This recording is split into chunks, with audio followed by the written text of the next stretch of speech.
They called it a diplomatic visitation.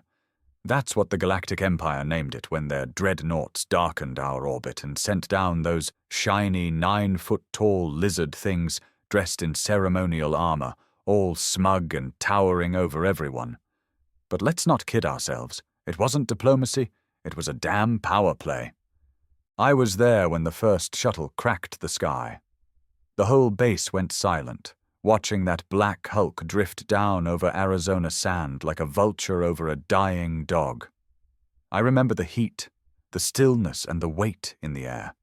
I was sweating in my combat fatigues, fingers twitching at my sidearm, knowing it wouldn't do a thing if those aliens decided to flex.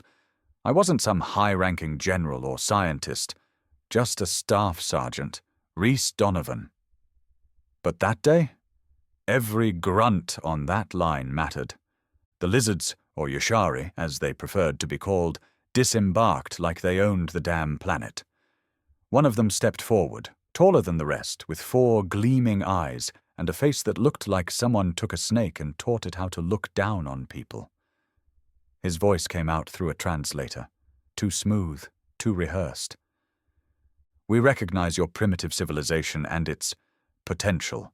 You are to become a protectorate of the Empire. Resistance will be met with efficiency. Not a greeting, not a handshake, just domination, dressed up in diplomatic robes. Our politicians bent, naturally.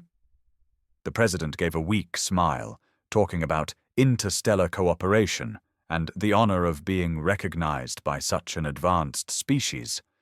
We, the soldiers, the working class, the mechanics, and miners, we saw through it. We saw chains coming. Fancy ones, but chains all the same. They didn't even hide the disrespect. A week after arrival, Yashari patrols walked the streets of New York, Paris, and Tokyo like we were some zoo exhibit. They monitored key human behavior centers, shut down independent media, and began collecting intellectual assets.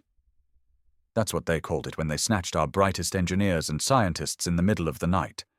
They thought they'd broken 1,000 species before, thought we'd go quietly too. They didn't understand humans. See, we don't like being underestimated, and more than that, we don't like being owned. I first heard about the resistance over a busted comm line out in Arizona's Sector 19. They didn't call themselves anything fancy, just the backbone. Real old school. Ground up, ex-Marines, steel workers, coders. One former senator who'd had enough of licking boots. They didn't want attention. They wanted blood. I joined 3 days later. The Yashari had shut down my squad, sent us home honorably relieved because we didn't pass some compliance test they cooked up. I'd seen one of them shove a kid in the street for walking too close. That was enough for me. The first meeting was in a grain silo, 20 miles out from anything. There were 17 of us. No fancy weapons. Just bolt rifles, scavenged Yashari tech we barely understood, and a pile of anger. "You all ready to be ghosts?" asked the leader, a wiry, haunted guy named Beckett. No rank, no speeches, just a man who'd seen too much to sleep anymore. We all nodded. Because we didn't care about medals, we didn't care about winning parades, we cared about making them pay. The Empire thought Earth would roll over, thought they could send in a few ships, wave some tech, and watch us fall in line like obedient cattle. What they got was humanity at its most dangerous, cornered, pissed off, and united in silence. We came, we saw, and soon enough, we'd start to fight. We didn't go loud at first. That's what made us dangerous. The Bishari were used to uprisings, organized, loud, full of bravado, the kind of thing they could crush from orbit. But the backbone knew better. We were patient. We waited. We watched. We learned their routines, their arrogance, and we made them bleed in silence. Our first hit was in Dallas. The Wishari had converted the Federal Reserve Building into a communications relay center. Ugly thing, stripped of anything human, covered in pulsating black plates and glowing blue glyphs. Their officers treated it like a holy site, posted their elite guards around it day and night. We weren't dumb enough to walk in shooting. We used a janitor. Man's name was Harland. 62 years old, grey mustache, walked with a limp. Used to clean that building before they took it. Didn't like being told he couldn't anymore. He offered to carry in the payload.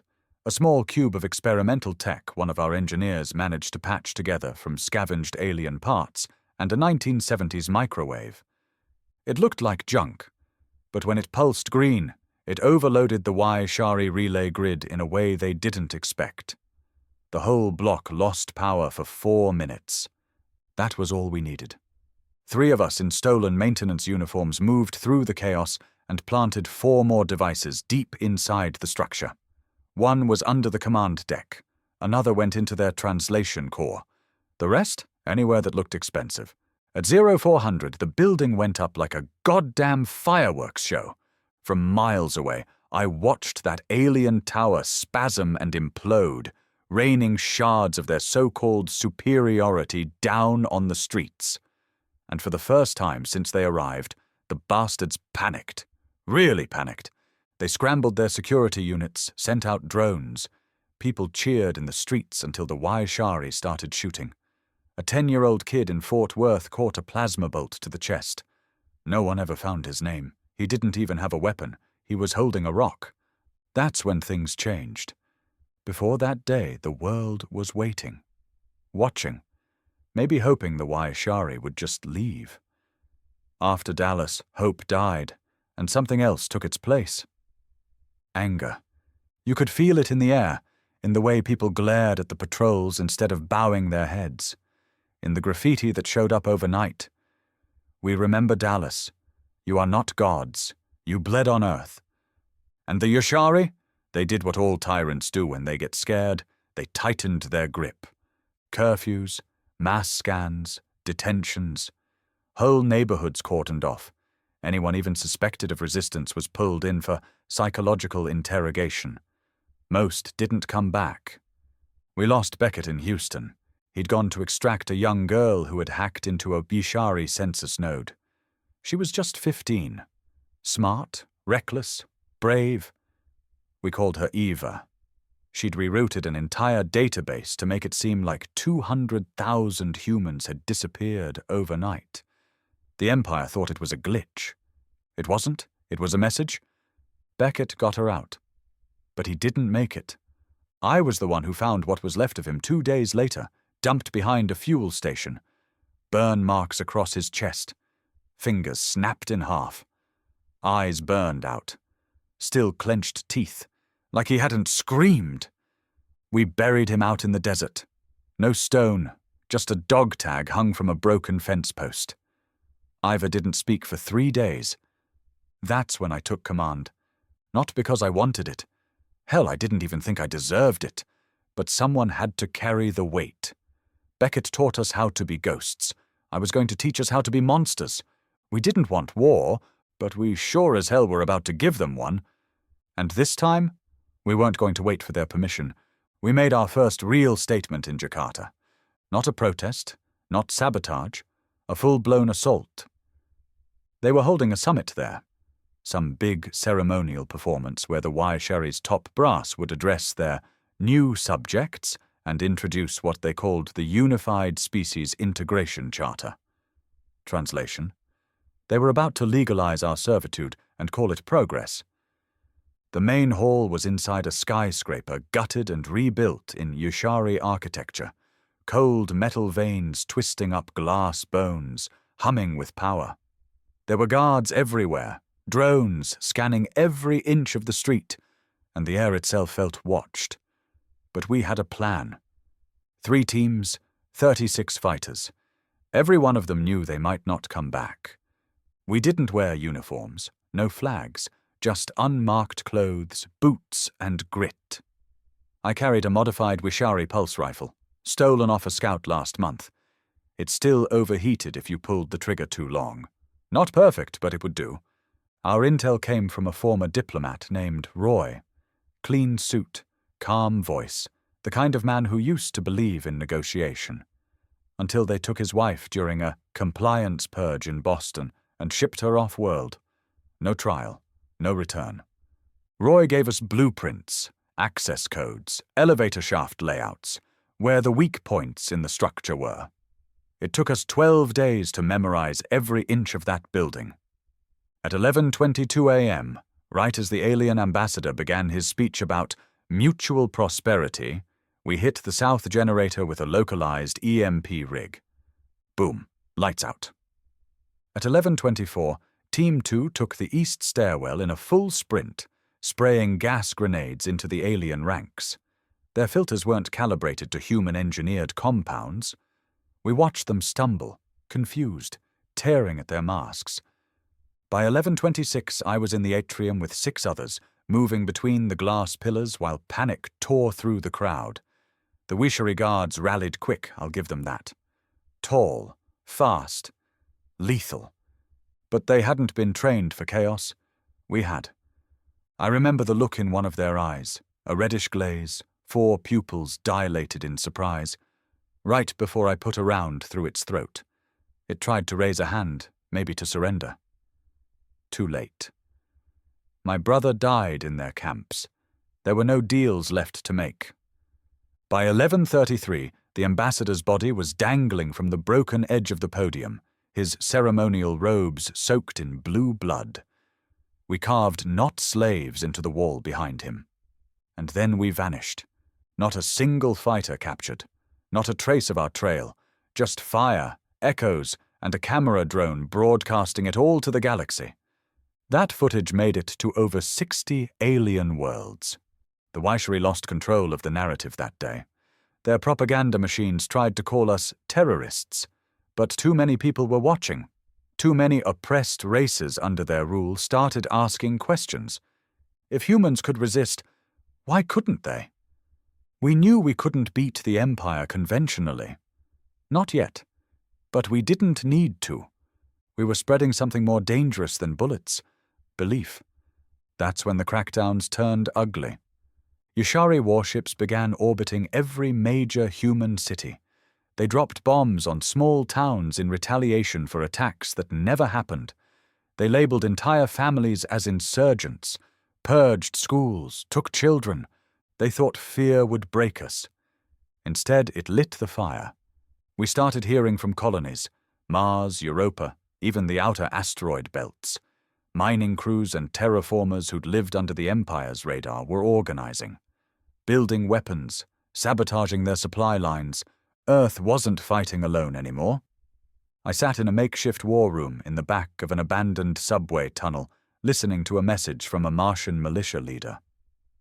"Tell your people," he said, voice crackling. "We're with you. Let's give the bastards a reason to remember why they never should have come here." We stopped thinking of ourselves as underdogs. Somewhere between Jakarta and the Martian uprising, something shifted. The fear we'd all swallowed since the Wishari arrived was burned out and replaced by purpose. Hate, too, sure, but not the reckless kind, the cold, focused kind, the kind that makes a man stare down a god and pull the trigger anyway. By the time word came that the Wishari had obliterated Nairobi, we were past the point of asking for mercy. They blamed terrorist activity. Said Nairobi had harbored rebels. That's the excuse they gave the Galactic Council. But we knew what really happened. Nairobi broadcasted an open message to all human colonies, calling for unity and resistance. It went viral in 2 hours. And so the Empire flattened the city from orbit. 2 million dead in less than 90 seconds. Not soldiers, not rebels, civilians. They thought it would scare us quiet. Instead, it forced our hand. No more small hits, no more whispers. It was time to bring the war home to them. There was a Wishari battleship in orbit above Earth, hovering just outside visible range. They called it the Vakaran, the Watchtower. It coordinated orbital surveillance, fleet movement, and atmospheric defenses across the whole hemisphere. Taking it out would be suicide. So we planned for it anyway. The blueprint came from a defector, a Wishari scientist named Rehlak. He didn't switch sides out of guilt. He switched because he respected us. feared us, said we reminded him of what the Yashari used to be before they became bureaucratic tyrants. I didn't care about his reasons. I only cared about the layout he provided. We couldn't reach it with human tech. But Mars had been experimenting. Martian engineers had retrofitted an old mining vessel into a ship capable of piercing orbit. It wasn't sleek. It wasn't fast. It looked like a flying brick strapped with junkyard rockets and stolen thrusters. But it worked. We called it the Nail, because that's what it was. The first one in the coffin. I led the boarding team. 9 of us. Minimal gear, 1 shot. We launched at 3:07 a.m. The Nail ripped through atmosphere and into the stars like it had something to prove. Yashari scanners picked us up too late. Their defenses fired, but we took the hits.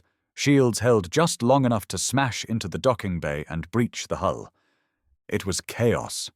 Zero-gravity combat is a nightmare. But we'd trained for it. Magnet boots, short bursts of thrust, and suppressors on the rifles to keep from spinning off into the void. We cut through their corridors like a scalpel. Rehlak's maps held true. We found the power core, set the charges, planted an override virus in their navigation AI. One of ours, Private Loma's, got hit bad. Plasma to the leg. He screamed once, bit down, and kept dragging the explosive crate with his free arm. Said, if I stop now, it was all for nothing. I carried him out. Barely made it to the ship before the core ignited. From Earth, they said it looked like a new star had blinked into existence. For 3 full seconds, the night sky burned bright over the Atlantic. And then Vakaran was gone, along with half their fleet command. We lost 6 on that mission. 3 bodies never recovered. But we took something priceless. Their illusion of control. The Empire panicked. They began deploying shock troops. No more ceremonial guards or patrols. Now it was full war beasts, 12-foot monstrosities bred for destruction. They dropped into our cities without warning, crushing streets, dismembering resistance hubs, dragging people out of shelters and executing them live on Galactic feeds as examples. They wanted us to know they were done playing. And so were we. Everywhere resistance cells went dark. Not defeated, just disappearing, changing form, becoming something leaner, colder. We stopped sending warnings. We stopped making statements. We just struck. Supply lines were bombed, communications disrupted. High-ranking Wishari officials began dying in their quarters, throats slit, symbols scrawled on the walls in their own blood. Remember Earth. And out there, beyond our system, the galaxy watched. Some laughed, some feared, but every species under the Empire's boot whispered the same thing. If humans can fight, maybe we can too. Victory tastes like ash when you've buried too many friends to enjoy it. We were winning. That's what the reports said. Dozens of Yashari outposts destroyed, shipyards sabotaged, occupation crumbling in cities across Earth, Mars, even the moons of Saturn. On paper, the rebellion was turning into a revolution. But the ground truth? We were bleeding from the inside. 15 months in, the backbone wasn't just a resistance anymore. It was a war machine. We had units, chains of command, intel teams, cyber cells, orbital skirmish divisions. We even had our own damn anthem now, some rough recording of a soldier screaming the words, "Let 'em burn," over a Martian bass line. Raw, unpolished, human. But with structure came friction, and with friction came betrayal. Our first major fracture happened in Johannesburg. A rebel leader named Corvin, smart, charismatic, brutal, had started going off-script. He was hitting civilian sectors, blowing up infrastructure the Yashari had turned into dual-use facilities. His logic? If it feeds the enemy, it's the enemy. But people died. Human people, families, kids. When we tried to pull him back, he laughed, called us soft, said the only way to beat monsters was to become something worse. We tried diplomacy first, warnings, messages. Didn't work. Then one night, someone on our side, we never found out who, sent a team to remove him. Quietly. It didn't go quiet. The entire Johannesburg cell imploded. Half went rogue, the rest vanished. And just like that, we weren't fighting one enemy anymore. We were fighting each other. I remember sitting in our base in what used to be Toronto, nothing left but underground rails and hollowed-out banks, reading the casualty list from the Johannesburg conflict. 47 dead, 19 of them civilians, not by Ushari hands, but by ours. Lomas, still recovering from the orbital hit on the Vakaran, slammed his metal fist into the table so hard it cracked. "We're turning into them," he said. He wasn't wrong. War doesn't ask who you wanted to be. It makes you choose who you're willing to become. But even with the fractures, even with the creeping shadow of our own brutality, the rebellion kept spreading, because something bigger had been unleashed. Across the stars, other species began to rise. The Drell, a race of aquatic thinkers once stripped of their oceans, launched an uprising on the Empire's fringe worlds. The Varnak, enslaved miners used for their triple-jointed limbs, took over 2 asteroid belts. They'd seen what we'd done, how far we'd go, and they believed it was possible now. The Wishari were losing control, and they hated us for it. So they sent judicators. You ever seen a judicator? Imagine a tank fused with a bioorganism, 9 legs, 1 massive eye, and a mind that pulses with psychic hatred. Not soldiers, not officers, just executioners. They landed in Rio first, left nothing standing. No survivors, no footage, no warnings. We knew because of the silence. Then they hit Lagos, then Melbourne, then Karachi. Their message was clear. You want war, we'll show you extinction. And for the first time since this fight began, I felt doubt creep in. What if they could really do it? What if they didn't care about control anymore? What if they were ready to burn the whole galaxy down just to stop us from winning? But doubt didn't stop us. It sharpened us. We stopped being soldiers. We became strategists, saboteurs, ghosts in their machines. We moved underground, underwater, off-world. Our signals became whispers. Our attacks became surgical. Because we weren't just fighting for survival anymore. We were fighting to prove that humans, messy, angry, fractured as we were, couldn't be erased. And if the Wishari wanted to test that, then they'd get what they asked for. Because we didn't start this war, but by God we were going to finish it.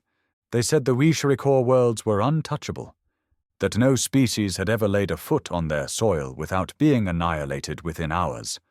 Their capital, Varan Prime, was a fortress, shielded by orbital defense rings, cloaked fleets, and gravity wells strong enough to bend lesser ships into molten trash before they even reached the upper atmosphere. That didn't stop us. It made the target worth it.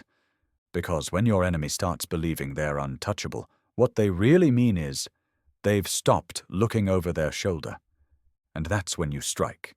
The plan was suicide. Everyone agreed. Even our own command ranks. We lost 1/3 of our leadership in a vote just to approve the op. They didn't walk out. They quit. Said we were too deep in the fight. Too far gone. Said this wasn't strategy anymore. It was vengeance dressed up as tactics. They weren't wrong, but we didn't care. This wasn't about balance sheets and victory projections. This was about making the Wishari bleed where they thought they were gods.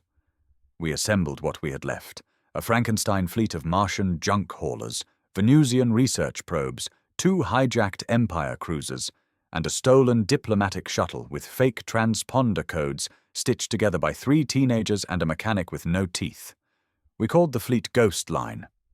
Because it wouldn't last. And it didn't have to. It just had to break through. I led the diversion squad, 10 ships with flak cannons, old nukes, and suicidal intentions. We charged straight at the orbital defenses of Varan Prime like lunatics on fire. And they responded just like we hoped. All guns, no caution. They opened the gates. Meanwhile, our real team, 5 ships masked in the magnetic wake of a collapsing satellite cluster, slid into the lower atmosphere unnoticed. Our target wasn't a military base or weapons factory, it was their hall of memory, a shrine, a museum, the beating heart of their superiority complex. They said every Waishari birth was registered there, every bloodline traced, every moment of imperial triumph archived in obsidian servers the size of mountain cores. It wasn't just records, it was identity, pride, the soul of the empire, and we were going to burn it down. We hit the ground hard, no time for elegance. One ship exploded on landing, another broke apart, throwing crew across the concrete plaza. My leg shattered on impact, but I didn't stop. I duct-taped a steel bar to it and limped straight through the fire. We fought hand-to-hand with their temple guards in corridors filled with holograms of Yashari conquests. Statues fell. Blood soaked the marble. One of ours, Kelson, ripped a guard's helmet off and stabbed him with his own eye spike, laughing through broken ribs. We didn't plant bombs. We brought EMP cores rigged to chain react. The kind of tech we'd never dared use before. Unstable, experimental, guaranteed to wipe not just data but every electron in a mile radius. We planted them at the base of the hall's central spire, the Tower of Dominion. And then we stood there, watched it hum, glow, then collapse. The explosion wasn't fire, it was silence. Deafening silence, like the heart of the Empire had skipped a beat. And choked. Data gone. Records gone. Legacy gone. Their gods were now ghosts, their bloodlines erased, their memories turned to static. We didn't escape. That wasn't the point. Only 3 of us survived the extraction. I was one of them, missing a leg, half blind from the energy pulse, carried out by a 19-year-old engineer who'd never fired a weapon until that day. We barely made it off planet before the Waishari tried to implode their own city just to bury the shame. But the damage was done. Across the galaxy the message was clear. The humans had broken into heaven and pissed on the altar. It wasn't just rebellion anymore, this was collapse. The Waishari started eating themselves from the inside. Paranoia, infighting, purges. Their colonies began defecting. Commanders went rogue. Officers abandoned posts and fled to the outer systems. And as their empire fractured, the rest of the galaxy remembered what we'd screamed at the start. We are not your subjects. We are your reckoning. We didn't celebrate. There was no victory parade, no speeches, no flags waving in the wind. After Varan Prime, the galaxy was quiet. But it wasn't peace. It was the kind of silence you get after a forest fire, when the smoke's still curling through the blackened trees and the animals haven't come back yet. The Yashari were crippled, yes, their pride gutted, their fleets scattered, but they weren't finished. And neither were we. They dug in deep on their remaining strongholds, turned entire moons into bunkers surrounded by what was left of their loyalists, the zealots, the fanatics, the ones who still believed the Empire had a divine right to rule. They had nowhere else to go, so they decided to take everyone down with them. Our final campaign wasn't a war, it was a purge, brutal, unforgiving. We hit 6 worlds in 8 months, no diplomacy, no negotiations. We didn't come offering mercy. The Waishari taught us that. They made this galaxy a place where the strong crushed the weak and called it order. We were just returning the favor. But somewhere along the way, something broke in us. I noticed it first in my own men, the way they stopped talking after missions, the way they looked through civilians instead of at them.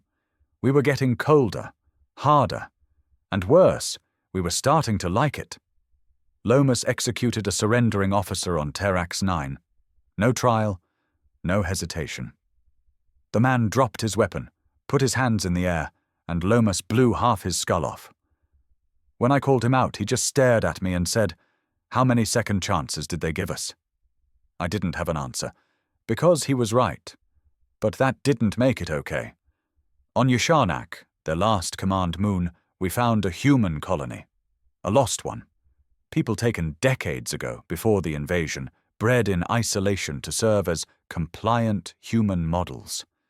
They'd never known Earth, never known freedom, and when we freed them, they screamed. They didn't want to leave. They begged the Yashari to protect them. They called us monsters, rebels, destroyers. I stood there, listening to a 12-year-old boy cry as he clung to a dying lizard soldier's hand, and I realized what we'd become in their eyes.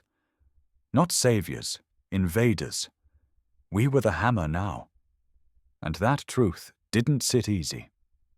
But there was no time for guilt, because the Yashari had one last move. A doomsday protocol, a signal tower deep beneath their old colony world of Dryan 4. It was supposed to be a failsafe, a dead man switch that would release a spore-based biological weapon into every atmosphere still under their command.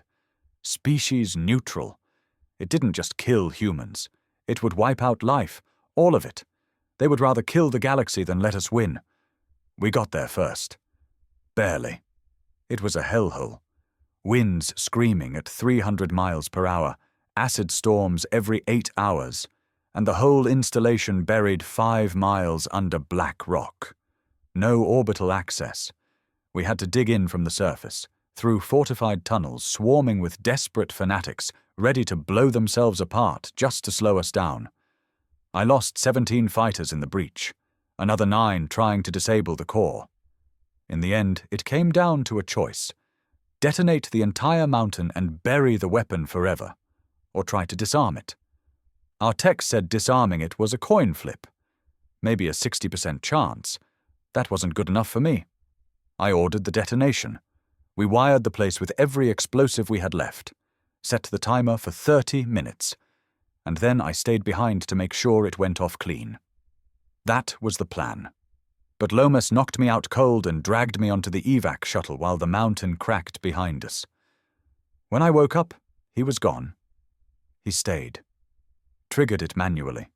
Made sure there were no survivors, no risks. One last ghost cleaning up the war. We named the crater after him. They call it Lomas Fall now. The war ended not with cheers, but with quiet. After Lomas fell and the mountain caved in over the last piece of the Yashari threat, the galaxy didn't erupt in celebration. No trumpets, no victory broadcasts, no declaration of peace. Just stillness. We'd won, if you could call it that. The Yashari were done. Whatever remained of their empire, scattered warlords, fractured colonies, broken admirals clinging to dying fleets. They weren't a force anymore. Their old allies abandoned them, their vassals revolted, and even their homeworlds descended into chaos and civil war. But for Earth, for us, we didn't return to the world we'd left behind. We came back changed. Cities lay in ruin, oceans poisoned by orbital strikes. Half the moon was still blackened from the Vakaran's debris trail. And the people, the ones who survived it all, didn't look at us like heroes. They looked at us like something they didn't recognize. I walked through what used to be Chicago 3 months after the ceasefire. The towers were gone. What was left stood jagged, hollowed out by flame and time. People lived underground, trading batteries for bread, whispering about the rebels like we were myths. Some remembered us fondly. Most didn't. It made sense. The war hadn't just taken soldiers. It had taken everything. Trust, stability. The idea that tomorrow might be better than today. The provisional governments tried to step in. Committees formed from rebel leaders, ex-corporate heads, colony governors. But nobody really trusted anybody. Too many old scars. Too many buried bodies. I didn't join them. I couldn't. After what we'd done, what I'd done, I didn't belong behind a desk or in some marble building arguing over trade routes and water rationing. I went off-grid, back to the desert, the same place it started. Sector 19. The silo was still there, empty now, full of echoes and wind and old blood dried into the floor. I lived there for a while, alone, no communications, no weapons, just me and the ghosts, Lomas, Beckett, Eva, even Corvin, bastard that he was, still haunted the corners of my memory. Because in the end, we'd all been necessary. Every one of us. The violent, the brave, the broken. That's what no one tells you about war. There's no clean version, no neat story, only cost. But even in the silence, something stirred. One night, under a cold sky full of stars that no longer belonged to a tyrant species, I heard an engine. A new generation was coming.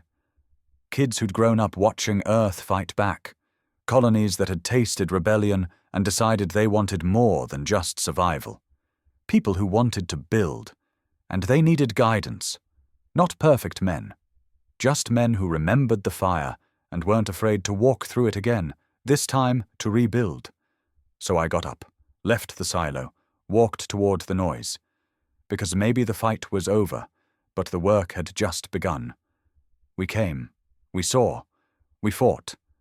And now we live.